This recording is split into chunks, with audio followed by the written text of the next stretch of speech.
একেই বলে কপাল। আম্পায়ারদের সঙ্গে বাকবিতণ্ডা করা ও পরে সংবাদ মাধ্যমের সামনে আম্পায়ারদের তীব্র সমালোচনার দায়ে ঢাকা প্রিমিয়ার লিগে 1 ম্যাচ নয় 4 ম্যাচ নিষিদ্ধ হয়েছেন তাওহিদ হৃদয়। মোহামেডানের নিয়মিত অধিনায়ক তামিম ইকবাল এখন আর নেই, তাই নেতৃত্ব হৃদয়ের কাছে যায়।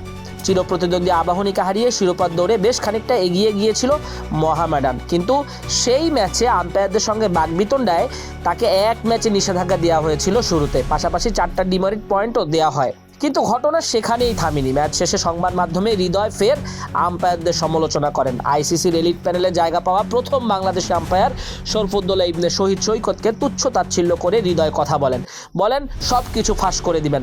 আরও বলেন তিনি আন্তর্জাতিক আম্পায়ার, আমরাও আন্তর্জাতিক ক্রিকেটার। হৃদয় হুমকির স্বরে বলেন, ঘটনা যদি অন্যদিকে যায় আমিও মুখ খুলবো ইনশাল্লাহ। হৃদয়ের এমন অধ্যুতপূর্ণ আচরণ পরিষ্কারভাবে আইসিসির আচরণবিধি অনুযায়ী লেভেল 2-এর 2.8 ধারা অনুযায়ী শাস্তিযোগ্য অপরাধ। ম্যাচ পরবর্তী নিয়ম বহির্ভূত ঘটনার জন্য 36 ঘন্টার মধ্যে রেফারির দ্বিতীয় দফা রিপোর্ট দেওয়ার সুযোগ রয়েছে। সেই নিয়ম মেনে ম্যাচ রেফারি নিয়ামুর রশিদ রাহুল তার দ্বিতীয় প্রতিবেদনে হৃদয়ের ম্যাচ পরবর্তী মন্তব্যকে অশোভন, অশালীন এবং আম্পায়ারের প্রতি অবমাননাকর হিসেবে উল্লেখ করেন।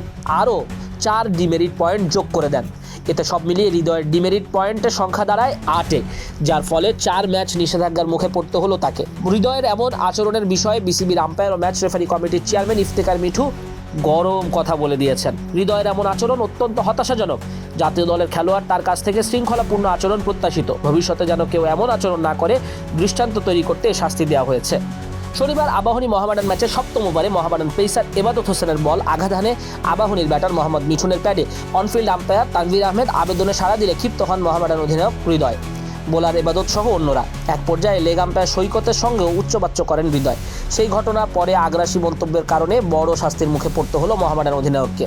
তবে মোহামেডান আবেদন করে রেখেছে, তবে এই আবেদনে সাড়া না দেওয়াই লীগ কর্তৃপক্ষ যৌক্তিক মনে করে। এখন হৃদয়ের নিষেধাজ্ঞা বলবৎ থাকলে সুপার লিগে মোহামেডান এবং হৃদয়ের জন্য দুর্ভাগ্য অপেক্ষা করছে।